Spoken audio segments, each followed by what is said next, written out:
ജീവിതത്തിൽ സകല മൂല്യങ്ങളും അവഗണിച്ചുള്ള പോക്ക് വലിയ നാശത്തിലേക്കാകും എന്നത് നേരത്തെ അംഗീകരിച്ചാൽ അത്രയ്ക്ക് നന്ന്.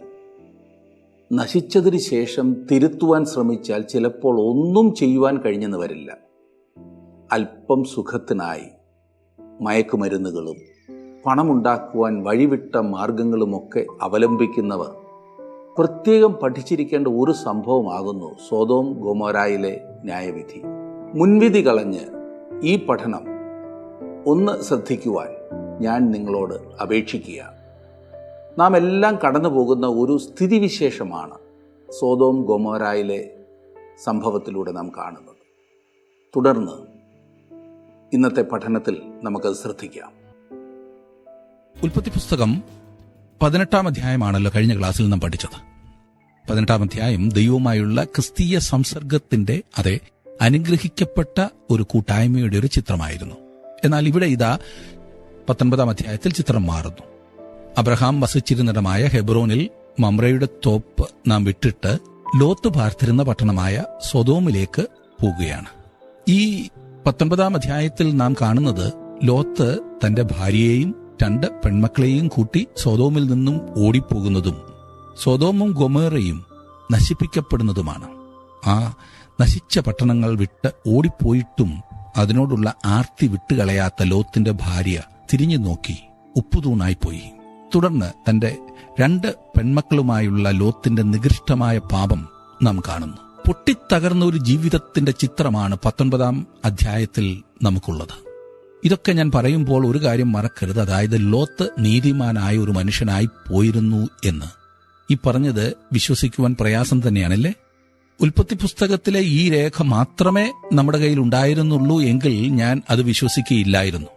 എന്നാൽ ശിമോൻ പത്രോസ് തന്റെ ലേഖനത്തിൽ ലോത്തിനെക്കുറിച്ച് പറഞ്ഞപ്പോൾ ഇപ്രകാരം എഴുതി, 2 പത്രോസ് 2:7-8 അധർമ്മികളുടെ ഇടയിൽ വസിച്ചിരിക്കുമ്പോൾ നാൾതോറും അധർമ്മപ്രവൃത്തി കണ്ടും കേട്ടും തന്റെ നീതിയുള്ള മനസ്സിൽ നൊന്ത് അവരുടെ ദുഷ്കാമപ്രവൃത്തിയാൽ വലഞ്ഞുപോയ നീതിമാനായ ലോത്തിനെ വിടുവിക്കുകയും ചെയ്തു. ലോത്ത് സൊദോമിൽ ജീവിച്ചു, എന്നാൽ അവൻ അവിടെ ഒരിക്കലും സന്തോഷവാനായിരുന്നില്ല. അവൻ സൊദോമിലേക്ക് നീങ്ങിയ ആ ദിവസം അവന്റെ ജീവിതത്തിലെ പരിതാപകരമായ ഒരു ദിവസം തന്നെയായിരുന്നു. കാരണം അവന് തന്റെ കുടുംബം നഷ്ടമായി. ഈ സംഭവത്തിന്റെ മൊത്തം ചിത്രം പരിശോധിക്കുകയാണെങ്കിൽ നിങ്ങൾക്ക് ഒരു കാര്യം മനസ്സിലാകും, അതായത് ലോത്തിന് തന്റെ കുടുംബം മുഴുവനും ഒരാളെപ്പോലും ലഭിക്കാതെ നഷ്ടമായി എന്ന്. വളരെ പരിതാപകരമായ ശോചനീയമായ അവസ്ഥ, ദുഃഖകരമായ ഒരു സ്ഥിതി. എങ്ങനെ സഹിക്കുമില്ലേ? ഇന്നും ഇതുപോലുള്ള അനേകരുണ്ട്.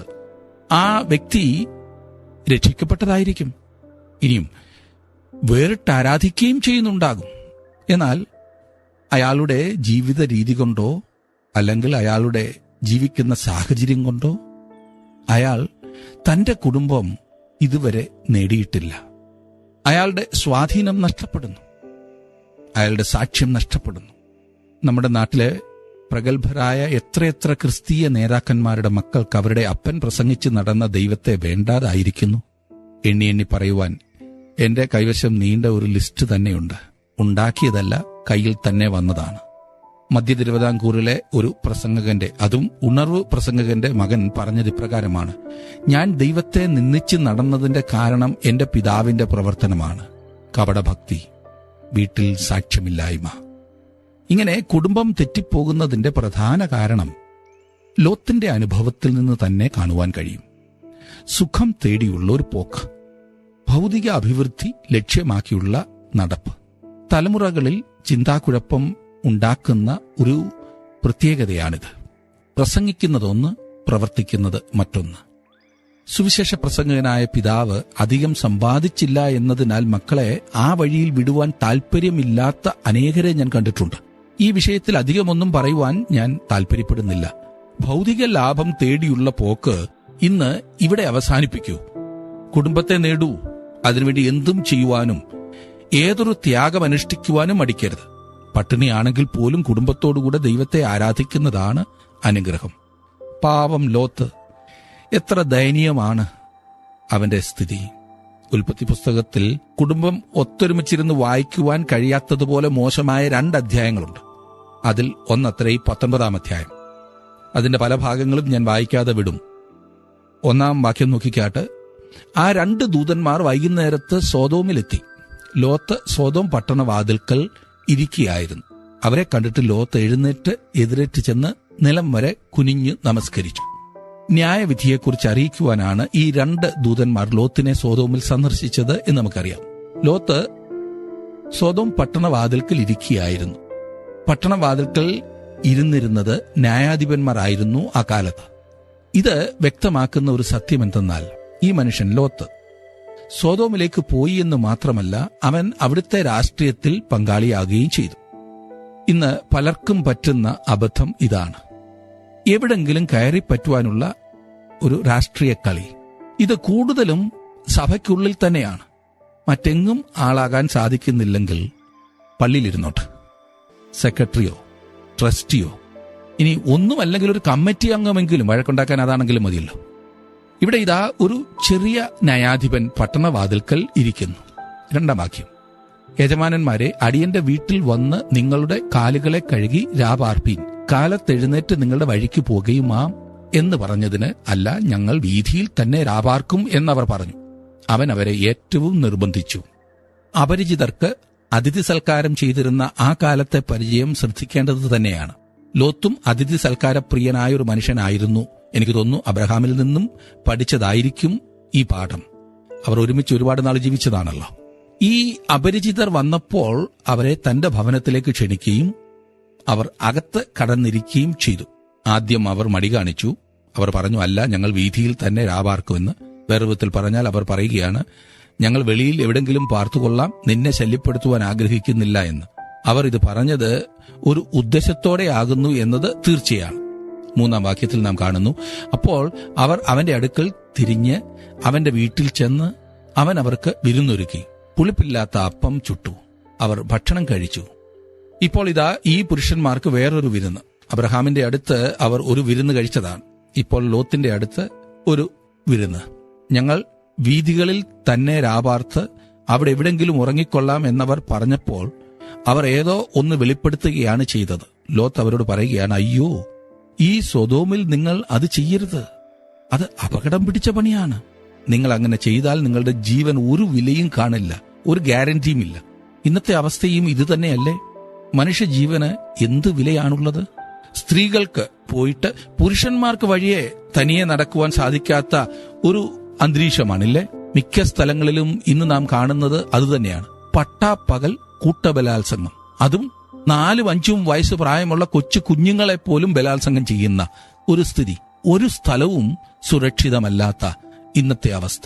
4-5 വാക്യങ്ങളിൽ, അവർ ഉറങ്ങുവാൻ പോകും മുമ്പ് സൊദോം പട്ടണത്തിലെ പുരുഷന്മാർ സകല ഭാഗത്തു നിന്നും ആബാലവൃദ്ധം എല്ലാവരും വന്ന് വീട് വളഞ്ഞു. അവർ ലോത്തിനെ വിളിച്ചു, ഈ രാത്രി നിന്റെ അടുക്കൽ വന്ന പുരുഷന്മാർ എവിടെ? ഞങ്ങൾ അവരെ ഭോഗിക്കേണ്ടതിന് ഞങ്ങളുടെ അടുക്കൽ പുറത്തു കൊണ്ടുവാ എന്ന് അവനോട് പറഞ്ഞു. എത്രമാത്രം അറപ്പുളവാക്കുന്ന ഒരു ചിത്രം! ആ പട്ടണത്തിന്റെ അധപ്പതിച്ച അവസ്ഥയെ വെളിപ്പെടുത്തുന്ന ഒരു സന്ദർഭം. വെളിയിൽ പറയുവാൻ കൊള്ളാത്ത അത്ര ധാർമ്മിക അധപ്പതനം. അന്നു മുതൽ ഈ പറഞ്ഞ പാപത്തിന് ലഭിച്ച ഓമനപ്പേരാണ് സൊദോമി. ഒരു ഗുണം മാത്രം പറ്റി. ഈ കൂട്ടർക്ക് വേണ്ടി സൊദോമിൽ ഒരു സഭയുണ്ടാക്കി ഇതൊക്കെ ചെയ്താലും കുഴപ്പമില്ല എന്നവരെ പഠിപ്പിക്കുവാൻ ആരുമില്ലായിരുന്നു. അത് നല്ല കാര്യം. നമ്മുടെ നാട്ടിൽ ഞാനിതെന്തിനു പറയുന്നു എന്നായിരിക്കും നിങ്ങളുടെ ചിന്ത. ഇതൊരു പാപമായി കാണാതെ പഠിപ്പിക്കാതെ ജനങ്ങളെ തെറ്റിക്കുന്ന അനേക സഭകളുണ്ട്. സഭാ ശുശ്രൂഷകന്മാർ പാശ്ചാത്യ രാജ്യങ്ങളിൽ പരസ്യ പ്രസ്താവനകൾ നടത്തുന്നത് നമ്മുടെ നാട്ടിലേക്കും പടർന്നുകൊണ്ടിരിക്കുകയാണ്. സ്വവർഗരതി മാറ്റുവാനുള്ള താക്കീതിനെ കൂട്ടാക്കാഞ്ഞതിന്റെ പേരിൽ 2.5 ലക്ഷം അംഗങ്ങളുള്ള ഒരു പള്ളിയുടെ ശുശ്രൂഷകനെ ശുശ്രൂഷയിൽ നിന്നും നീക്കം ചെയ്തതും അദ്ദേഹം തന്റെ വാദവുമായി കോടതിയെ സമീപിക്കുന്നതുമൊക്കെ മാസികകളിൽ നാം വായിച്ചതാണല്ലോ. ഞാൻ പറയട്ടെ, ഈ കാര്യത്തിൽ ദൈവവചനം വളരെ വ്യക്തമാണ്. നിങ്ങൾക്കതിനെ അവഗണിക്കുവാൻ കഴിയില്ല. ലോകത്തിന്റെ ഏത് കോടതിയും അതിനെ ശരിയെന്ന് വിധിച്ചാലും ദൈവവചനം ഇതിനെ പാപമായി കാണുന്നു. ഇതിൽ ഏർപ്പെടുന്നവൻ നികൃഷ്ടമായ പാപത്തിൽ ആകുന്നു ജീവിക്കുന്നത്. സ്വവർഗഭോഗം നികൃഷ്ടമായ പാപമാണ്. ലോത്ത് സൊദോം പട്ടണത്തിലേക്ക് ചെന്നപ്പോൾ അത് എപ്രകാരത്തിലുള്ള പട്ടണമാകുന്നു എന്ന് അവൻ മനസ്സിലാക്കിയില്ല എന്ന കാര്യം എനിക്കുറപ്പായിട്ടറിയാം. അവൻ അവിടെ ചെന്നു കഴിഞ്ഞപ്പോഴാണ് അത് മനസ്സിലാക്കുന്നത്. ലൈംഗിക വൈകൃതമാണ് അവിടെ നിലവിലുള്ള സ്ഥിതിവിശേഷമെന്ന് അവൻ തന്റെ മക്കളെ ആ ചുറ്റുപാടിൽ വളർത്തിക്കൊണ്ടുവരികയും ചെയ്തു. ആദ്യം അവൻ തന്റെ കൂടാരം സൊദോമിന് നേരെ അടിച്ചപ്പോൾ അവൻ അവിടേക്ക് നോക്കിയപ്പോൾ കണ്ടത് മനോഹരങ്ങളായ തെരുവുകൾ, അതെ, വിനോദ കേന്ദ്രങ്ങൾ, റിസോർട്ടുകൾ, പാർക്കുകൾ, ബഹുനില കെട്ടിടങ്ങൾ, അങ്ങനെ പലതും രസിക്കാൻ പറ്റിയ സ്ഥലം. അവൻ മനുഷ്യരെ, അതെ, അവരുടെ പുറംമോടി മാത്രം കണ്ടു. അവരുടെ യഥാർത്ഥ അവസ്ഥ അവൻ കണ്ടില്ല, മനസ്സിലാക്കിയുമില്ല. ഇന്ന് നമ്മുടെ ആളുകൾ ഇപ്രകാരത്തിലുള്ള സുഖങ്ങളും രസങ്ങളും തേടിപ്പോയി തലമുറകളെ കളയുന്നത് എത്ര പരിതാപകരമാണ്. പണമുണ്ടാക്കുക, സുഖമായിരിക്കുക, സൗകര്യമായി ജീവിക്കുക എന്നത് മാത്രമാണ് ജീവിതത്തിന്റെ ലക്ഷ്യമെങ്കിൽ നഷ്ടപ്പെടുന്നത് ആർക്കും നികത്താൻ സാധിക്കാത്ത നഷ്ടമാണ് സുഹൃത്തെ. ആ പട്ടണത്തിന്റെ പാപം അത്രയ്ക്ക് വലുതാണ്. ഇപ്പോൾ ദൈവം തന്നെ അതിനെ ശിക്ഷിക്കുവാൻ പോകുകയാണ്. ദൈവം ആ പട്ടണത്തെ നശിപ്പിക്കുവാൻ പോകുന്നു. ഇതുമായി ബന്ധപ്പെടുത്തി അല്പമൊന്ന് ചിന്തിച്ചേ മതിയാകൂ. ഇന്ന് പാപത്തോടൊരു പുതിയ മനോഭാവം മനുഷ്യർക്കുണ്ട്. ഈ കാര്യത്തിൽ ഒരു ചാരനിറമുള്ള ഗ്രേ കളർ എന്ന് പറയുമല്ലോ, വെള്ളയുമല്ല കറുപ്പുമല്ലാത്ത ഒരു അവസ്ഥ എന്ന് പറഞ്ഞാൽ, ഒരിക്കൽ നാം ചിന്തിച്ചിരുന്നത് പോലെ പാപം അത്ര കറുപ്പല്ലാത്ത ഒരിടം. അല്പം മദ്യപിച്ചാൽ വലിയ കുഴപ്പമൊന്നുമില്ല. കല്യാണത്തിനൊക്കെ അതൊന്നു കൊടുത്താൽ എന്താ കുഴപ്പം? എല്ലാരും കൊടുക്കുന്നില്ലേ? അങ്ങ് മദ്യപാനിയാകാതിരുന്നാൽ മതി. വഷളത്തം നിറഞ്ഞ ചില സൈറ്റുകളിലൊക്കെ പോയാൽ നമ്മൾ സ്വയം പിടിച്ചു നിൽക്കാൻ കഴിവുള്ളവരാകുന്നത് അങ്ങനെയുള്ള സൈറ്റിലൂടെയൊക്കെ പോയി പടം കാണുമ്പോഴാകുന്നു എന്ന് ചിന്തിക്കുന്ന മനോഭാവം. പണ്ടൊക്കെ ഇന്നതും എല്ലാം ഭയങ്കര പാപമായിരുന്നു. ഇന്ന് അതത്ര പ്രശ്നമല്ല എന്ന ചിന്ത വളരെ ശോചനീയമായ ഒരവസ്ഥയിൽ എത്തുന്നതുവരെ ക്രിസ്തീയ സഭ പാപത്തോട് കൂടെ ചേർന്നു. പാപത്തെ കളിക്കുകയാണ്, ബിഷപ്പാമ്പിനോടുകൂടെ കളിക്കുന്നത് പോലെ.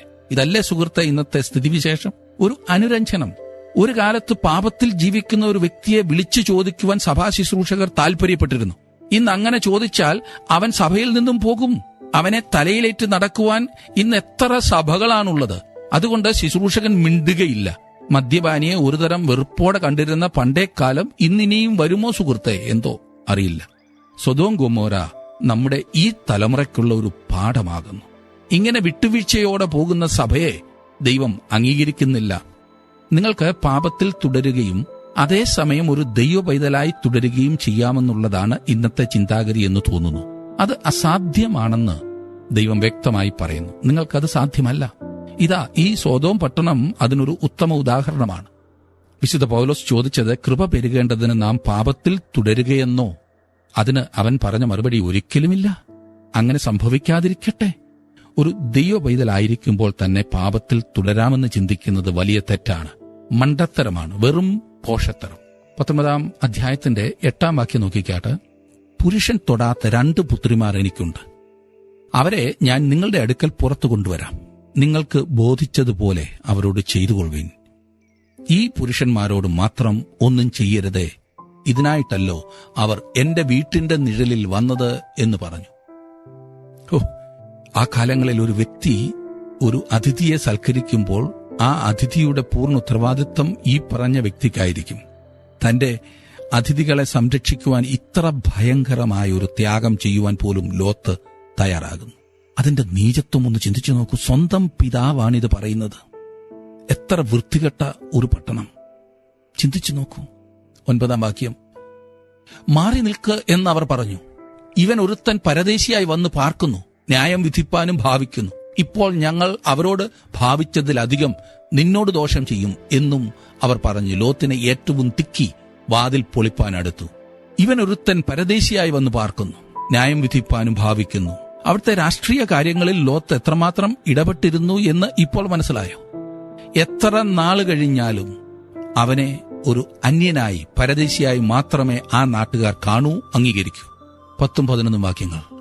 അപ്പോൾ ആ പുരുഷന്മാർ കൈ പുറത്തോട്ട് നീട്ടി ലോത്തിനെ തങ്ങളുടെ അടുക്കൽ അകത്ത് കയറ്റി വാതിൽ അടച്ചു. വാതിൽക്കൽ ഉണ്ടായിരുന്ന പുരുഷന്മാർക്ക് ആബാലവൃദ്ധം അന്ധത പിടിപ്പിച്ചു. അതുകൊണ്ട് അവർ വാതിൽ തപ്പി നടന്നു വിഷമിച്ചു. ലോത്തിന്റെ അതിഥികൾ അത് ചെയ്തില്ലായിരുന്നെങ്കിൽ സൊദോം നിവാസികൾ ലോത്തിനെയും ആ പുരുഷന്മാരെയും നശിപ്പിച്ചേനെയും എന്നാണ് ഇത് മനസ്സിലാക്കുന്നത്. 12-ാം വാക്യം. ആ പുരുഷന്മാർ ലോത്തിനോട്, ഇവിടെ നിനക്ക് മറ്റു വല്ലവരുമുണ്ടോ? മരുമക്കളോ പുത്രന്മാരോ പുത്രിമാരോ? ഇങ്ങനെ പട്ടണത്തിൽ നിനക്കുള്ളവരെയൊക്കെയും ഈ സ്ഥലത്ത് നിന്ന് കൊണ്ടുപോയിക്കൊള്ളുക. ഇവരെക്കുറിച്ചുള്ള അവലാതി യഹോവയുടെ മുൻപാകെ വലുതായി തീർന്നിരിക്കൊണ്ട് ഞങ്ങൾ ഈ സ്ഥലത്തെ നശിപ്പിക്കും, അതിനെ നശിപ്പിപ്പാൻ യഹോവ ഞങ്ങളെ അയച്ചിരിക്കുന്നു എന്ന് പറഞ്ഞു. അങ്ങനെ ലോത്ത് ചെന്ന് തന്റെ പുത്രിമാരെ വിവാഹം ചെയ്യുവാനുള്ള മരുമക്കളോട് സംസാരിച്ചു. നിങ്ങൾ എഴുന്നേറ്റ് ഈ സ്ഥലം വിട്ടു പുറപ്പെടുവിൻ, യഹോവ ഈ പട്ടണം നശിപ്പിക്കുമെന്ന് പറഞ്ഞു. എന്നാൽ അവൻ കളി പറയുന്നു എന്ന് അവന്റെ മരുമക്കൾക്ക് തോന്നി. ലോത്ത് വളരെയധികം മോശമായ ഒരു അവസ്ഥാവിശേഷത്തിലാണിപ്പോൾ. അവൻ അനേക വർഷങ്ങൾ സൊദോം പട്ടണത്തിൽ ചെലവഴിച്ചു. അവിടുത്തെ നല്ല സ്ഥാനത്തവനെത്തി. അവിടുത്തെ നീചപ്രവൃത്തികളെ ദോഷം എന്നവൻ വിളിച്ചു എങ്കിൽ അതിനോട് ചേർന്ന് ജീവിക്കുവാൻ, അല്ലെങ്കിൽ അതിനെ സഹിക്കുവാൻ അവൻ പഠിച്ചു കഴിഞ്ഞു. ഇവിടെ അവന്റെ പുത്രന്മാരും പുത്രിമാരും വളർന്നു വരുന്നത് അവൻ കണ്ടു. ഈ പറഞ്ഞ പശ്ചാത്തലമുള്ള ജനങ്ങളിൽ നിന്ന് വാസ്തവത്തിൽ അവർ വിവാഹബന്ധവും കൂടിക്കാണും. താൻ ഈ പട്ടണത്തെ നശിപ്പിക്കുവാൻ പോകുന്നു, എത്രയും വേഗം പട്ടണം വിട്ട് ഓടിപ്പോയിക്കൊള്ളുക എന്ന വാക്ക് ലോത്തിന് ലഭിച്ചപ്പോൾ അവൻ തന്റെ മരുമക്കളുടെ അടുത്ത് ചെന്ന് ഇങ്ങനെ പറഞ്ഞു: കുഞ്ഞുങ്ങളെ, നമുക്കിവിടെ നിന്നും ഓടിപ്പോകാം. ദൈവം ഈ പട്ടണം നശിപ്പിക്കുവാൻ പോകുന്നു. ഇത് കേട്ട ആ യൗവനക്കാർ അവനെ പരിഹസിച്ചു. അവനെ വെറും ഒരു മരമണ്ടനാക്കി. ഞാൻ ഊഹിക്കുന്നത് ഈ പറഞ്ഞതിന് ഒരാഴ്ച മുൻപ് പോലും അടുത്ത ഒരു തോട്ടം വാങ്ങുവാൻ ലോത്ത് പണം കൊടുത്തു കാണുമെന്നാണ്. അവിടുത്തുകാരിൽ ഒരാളെപ്പോലെ നാളുകളായി അവൻ അവിടെ ജീവിക്കുന്നു. പറയത്തക്ക വ്യത്യാസമൊന്നുമില്ല. അതുകൊണ്ടെന്താ, അവന്റെ മുന്നറിയിപ്പിനെ അവർ ഒരു തമാശ പോലെ കരുതി. നിങ്ങൾ ഒരു സ്ഥലത്ത് പോയത് പണമുണ്ടാക്കുക എന്ന ഉദ്ദേശത്തോടെയാകുന്നുവെങ്കിൽ സാക്ഷ്യം അവിടെ വില പോവില്ല. താങ്കളുടെ സാക്ഷ്യം അവിടെ വില പോവില്ല. കാരണം താങ്കളുടെ മുൻഗണന എന്തിനെന്ന് മറ്റുള്ളവർ പെട്ടെന്ന് കണ്ടുപിടിക്കും. എന്നാൽ ദൈവം എന്നെ എവിടെയാക്കിയാലും അവിടെ എന്റെ മുൻഗണന ദൈവത്തെ സാക്ഷിക്കുക എന്നുള്ളതാകുന്നു എങ്കിൽ, മാതൃകയുള്ള ഒരു ജീവിതം ജീവിക്കുക എന്നുള്ളതാകുന്നു എങ്കിൽ, അവിടെ മാത്രമേ നിങ്ങളുടെ സാക്ഷ്യം ഫലിക്കുകയുള്ളൂ.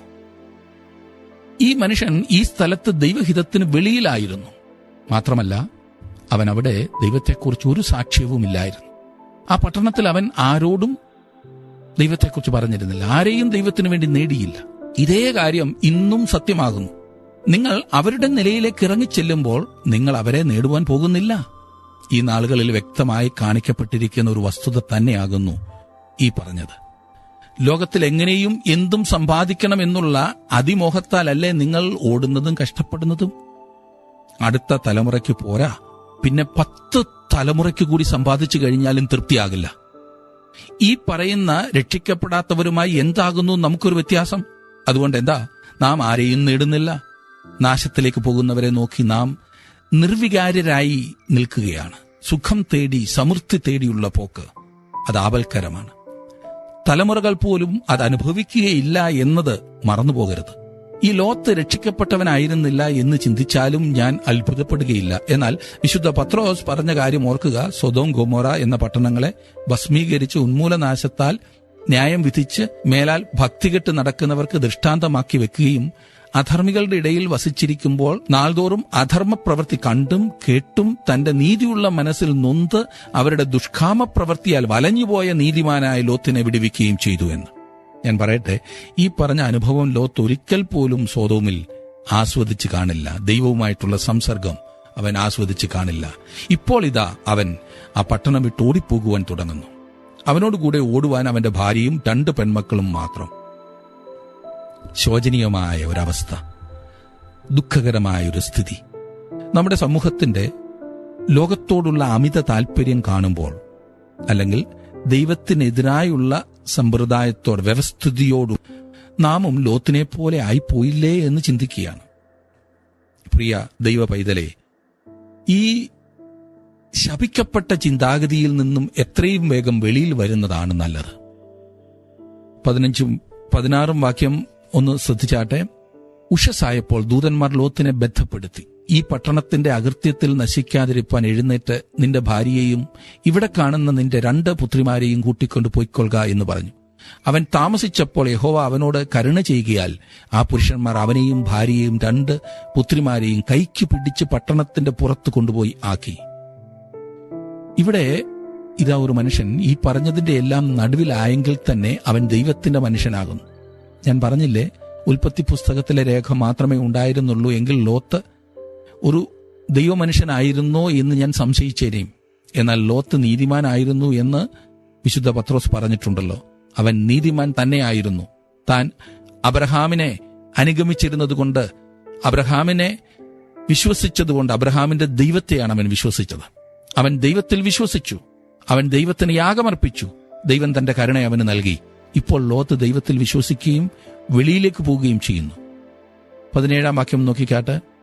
അവരെ പുറത്തു കൊണ്ടുവന്ന ശേഷം അവൻ ജീവരക്ഷയ്ക്കായി ഓടിപ്പോക, പുറകോട്ടു നോക്കരുത്, ഈ പ്രദേശത്തെങ്ങും നിൽക്കുകയും അരുത്, നിനക്ക് നാശം ഭവിക്കാതിരിപ്പാൻ പർവ്വതത്തിലേക്ക് ഓടിപ്പോക എന്ന് പറഞ്ഞു.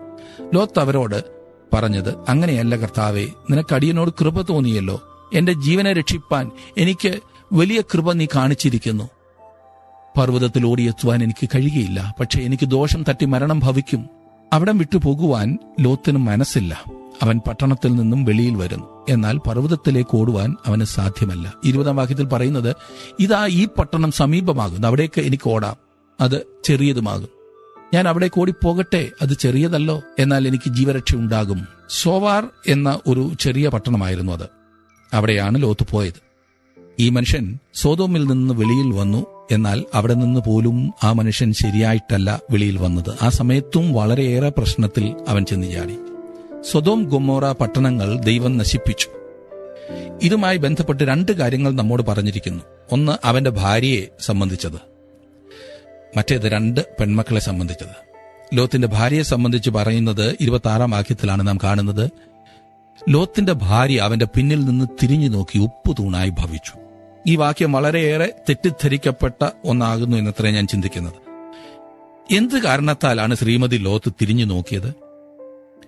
2 കാരണങ്ങളുണ്ടെന്നാണ് ഞാൻ കരുതുന്നത്. ഒന്നാമത്തേത്, സൊദോം വിട്ടപ്പോൾ അവൾക്ക് അത് വിട്ടുപോകുവാൻ മനസ്സില്ലായിരുന്നു. അവൾ സൊദോമിനെ സ്നേഹിച്ചിരുന്നു. അവൾ ലോത്തിനെയും സ്നേഹിച്ചിരുന്നു. എന്നാൽ സൊദോമിൽ പാർക്കുന്ന ഒരു ലോത്തിനെയാണ് അവൾ സ്നേഹിച്ചിരുന്നത്. അവിടം വിട്ടുപോകുവാൻ അവൾ ആഗ്രഹിച്ചില്ല. അവൾ അവിടുത്തെ മഹിളാ സമാജത്തിന്റെ പ്രസിഡന്റായിരുന്നിരിക്കും. തയ്യൽ ക്ലബിന്റെയും പാചക മത്സര ക്ലബിന്റെയും സെക്രട്ടറിയും കോറൽ സൊസൈറ്റിയിലെ അംഗവും ആ നാട്ടിലെ സിംഹിയുമായിരുന്നിരിക്കാം. അവൾ അംഗമല്ലാത്ത ഒരൊറ്റ സംഘടനയും ആ പട്ടണത്തിൽ ഇല്ലായിരുന്നു എന്നതാണ് വാസ്തവം. പള്ളിയിൽ പോകത്തില്ലെന്നേ ഉള്ളൂ. എന്നും ഉച്ച കഴിഞ്ഞുള്ള ഈ കൂട്ടങ്ങൾക്ക് അവൾക്ക് ഭയങ്കര സന്തോഷമായിരുന്നു. അവൾ ഇതിന്റെ എല്ലാം നടുവിൽ പിടിപെട്ടിരുന്നു. അവിടം വിടുവാൻ അവൾക്ക് മനസ്സ് വന്നില്ല. അത്ഭുതമില്ലേ? അവളുടെ ഹൃദയം സോദോമിലായിരുന്നു. ശരീരം വെളിയിലേക്ക് ഓടിയെങ്കിലും ശ്രീമതി ലോത്തിന്റെ ഹൃദയം സോദോമിൽ തന്നെ അവൾ സൂക്ഷിച്ചു. ഇന്ന് നമുക്കിത് ഒരു വലിയ പാഠമാണ്. കർത്താവ് വരുന്നതിന് വേണ്ടി തങ്ങൾ എപ്രകാരമാകുന്നു കാത്തിരിക്കുന്നതെന്ന് വാതോരാതെ സംസാരിക്കുന്ന അനേകം വിശ്വാസികളെ ഞാൻ കണ്ടിട്ടുണ്ട്. എന്നാൽ തങ്ങൾ പറയുന്നതിന് എന്തെങ്കിലും അർത്ഥമുള്ളതുപോലല്ല ഇക്കൂട്ടർ ജീവിക്കുന്നത്. ഞായറാഴ്ച രാവിലെ തങ്ങളുടെ ആ വീടൊന്ന് വിട്ട് ആരാധനയ്ക്ക് ഇറങ്ങുവാൻ അവർക്ക് വലിയ പ്രയാസമാണ്. ഞായറാഴ്ച വൈകുന്നേരമാണെങ്കിലോ അയ്യോ ഒട്ടും നടക്കില്ല. എത്ര സിനിമയാണ്, എത്ര ചാനലിലാ വരുന്നത്. അതൊക്കെ കളഞ്ഞിട്ട് എങ്ങനാ പോകുന്നത്? ഇനി ആഴ്ചയുടെ മറ്റുള്ള ദിവസങ്ങളിലാണെങ്കിൽ സീരിയൽ കളഞ്ഞിട്ട് എന്ന് ആരാധനയ്ക്ക് വരാനാ, പ്രാർത്ഥനയ്ക്ക് വരാനാണ് എന്നാണ് ചിലരുടെ മനോഭാവം. മനോഹരമായ വീടും അതിലെ സൗകര്യങ്ങളും എല്ലാം ഇവിടെ ഉപേക്ഷിക്കേണ്ടി വരും എന്നാണ് പലരും ഇന്നും ചിന്തിക്കുന്നത്. ഞാനൊരു ചോദ്യം ചോദിക്കട്ടെ. ഈ പറഞ്ഞതെല്ലാം ഉപേക്ഷിച്ചിട്ട് പോകുവാൻ ഇടയായാൽ നിങ്ങളുടെ ഹൃദയം വേദനിക്കുമോ സുഹൃത്തെ? സ്വയം ഈ ചോദ്യം ചോദിച്ചാലും ഇതൊക്കെ ഉള്ളത് നല്ലതാണ്, എന്നാൽ അവയെ നാം പിടിക്കുന്നത് ഒരിക്കലും വിടത്തില്ല എന്ന വിധത്തിലാകരുത്. ഏത് സമയവും എന്റെ കർത്താവ് വിളിച്ചാൽ ഒരു പ്രയാസവും കൂടാതെ പോകുവാനുള്ള ഒരു ഒരുക്കം നമുക്കുണ്ടായിരിക്കണം. ശ്രീമതി ലോത്ത് തിരിഞ്ഞു നോക്കിയതിന്റെ വേറൊരു കാരണം അവൾ ദൈവത്തിൽ വിശ്വസിച്ചിരുന്നില്ല എന്നതത്രേ. ദൈവം പറഞ്ഞു, പട്ടണം വിട്ട് ഓടിപ്പോകുക, തിരിഞ്ഞു നോക്കരുതെന്ന്. ലോത്ത് ദൈവത്തിൽ വിശ്വസിച്ചിരുന്നതിനാൽ അവൻ തിരിഞ്ഞു നോക്കിയേയില്ല. എന്നാൽ ലോത്തിന്റെ ഭാര്യ ദൈവത്തെ വിശ്വസിച്ചില്ല. അവൾ ഒരു വിശ്വാസി ആയിരുന്നില്ല. അതുകൊണ്ട് തന്നെ അവൾ വാസ്തവത്തിൽ പട്ടണത്തിൽ നിന്നും രക്ഷപ്പെട്ടില്ല. അവൾ ഒരു ഉപ്പുതൂണായി മാറി. ലോത്തിന്റെ 2 പുത്രിമാരുടെ അനുഭവത്തിലേക്ക് പ്രവേശിക്കുവാൻ ഞാൻ ആഗ്രഹിക്കുന്നില്ല. 31 മുതൽ 38 വരെയുള്ള വാക്യങ്ങളിൽ അത് രേഖപ്പെടുത്തിയിട്ടുണ്ട്. ആ സംഭവം അറുപ്പിക്കുന്നതാണ്, വെറുപ്പിക്കുന്നതാണ്. തുറന്നു പറഞ്ഞാൽ സോദോമിലേക്ക് പോകുവാൻ ലോത്ത് തീരുമാനിച്ചത് ആകെ തെറ്റിപ്പോയിരുന്നു. തന്റെ ആത്മാവിനെ ഒഴിച്ച് അവന് സകലവും നഷ്ടമായി. തങ്ങളുടെ ജീവിതത്തിലെ പാപത്തെ ന്യായം വിധിക്കാത്ത അനേകരുടെ ജീവിതത്തിന്റെ ഒരു ചിത്രമാണ് നാം ലോത്തിൽ കാണുന്നത്. അവർ രക്ഷിക്കപ്പെട്ടവരാണ്. തീ കൊണ്ടെന്ന പോലെ നാം നമ്മുടെ പാപങ്ങളെ ന്യായം വിധിക്കുന്നില്ലെങ്കിൽ ദൈവം അതിനെ ന്യായം വിധിക്കും സുഹൃത്ത്. വാസ്തവത്തിൽ ലോത്തിന്റെ അനുഭവം ഇതത്രേ. ഇന്ന് പഠനം ശ്രദ്ധിച്ച എല്ലാവർക്കും നന്ദി. എത്ര വലിയൊരു പാഠമാണ് ലോത്തിൻ്റെയും അവൻ്റെ കുടുംബത്തിൻ്റെയും ജീവിതത്തിൽ നിന്നും, പ്രത്യേകിച്ച് ആ പട്ടണത്തിൻ്റെ നാശത്തിൽ നിന്നും നമുക്ക് കാണുവാൻ സാധിച്ചത്. നല്ല സാധ്യതകളുണ്ടായിരുന്ന ഒരു മനുഷ്യൻ, അവനെക്കുറിച്ച് പറയുന്നത് അവൻ നീതിമാനായിരുന്നു എന്നാണ്. എന്നാൽ ലോകവുമായിട്ടുള്ള ബന്ധത്തിൽ അവൻ്റെ എല്ലാ മൂല്യങ്ങളും നഷ്ടപ്പെട്ട് കുടുംബം മുഴുവൻ നശിച്ചു. അവനുണ്ടാക്കിയത് മുഴുവൻ നശിച്ചത് നാം കാണുന്നു. നമുക്ക് നമ്മുടെ കുടുംബങ്ങൾക്ക് അങ്ങനെ സംഭവിക്കാതിരിക്കട്ടെ. പ്രാർത്ഥിക്കാം. കർത്താവേ, അവിടുന്ന് അവിടുത്തെ വചനത്തിലൂടെ ഞങ്ങൾക്ക് തരുന്ന മുന്നറിയിപ്പുകളെ ഞങ്ങൾ അതിൻ്റേതായ ഗൗരവത്തിൽ കാണുവാൻ സഹായിക്കണമേ. കെട്ടുകഥകളാണെന്നും നടക്കാത്ത കാര്യങ്ങളാണെന്നും പറഞ്ഞ് ഒഴിഞ്ഞു മാറാതെ കർത്താവെ, ഞങ്ങളുടെ ജീവിതത്തിൽ ദൈവവചനമായി ഇതിനെ കണ്ട് അനുസരിപ്പാൻ അവിടെ ഞങ്ങളെ ശക്തീകരിക്കണമേ. ഓരോ കുടുംബങ്ങൾക്ക് വേണ്ടി പ്രാർത്ഥിക്കുന്നു. നല്ല നല്ല മൂല്യങ്ങളുള്ളവരായി ഓരോരുത്തരും ജീവിപ്പാൻ തക്കവണ്ണം സഹായിക്കണമേ. കുഞ്ഞുങ്ങളൊക്കെ മാതൃകയുള്ളവരായി ജീവിപ്പാൻ അവിടുന്ന് ഒരുക്കണമേ. ഇന്ന് അവിടുത്തെ വചനത്തിലൂടെ ഞങ്ങളോട് സംസാരിച്ചല്ലോ. ഞങ്ങൾ അനുസരിക്കാൻ തയ്യാറാണ് കർത്താവേ. യേശുക്രിസ്തുവിൻ്റെ നാമത്തിൽ തന്നെ ആമേൻ. വചനം കേട്ടതിന് വളരെ നന്ദി. അടുത്ത ക്ലാസ്സിൽ വീണ്ടും കാണാം. ദൈവം നിങ്ങളെ അനുഗ്രഹിക്കട്ടെ.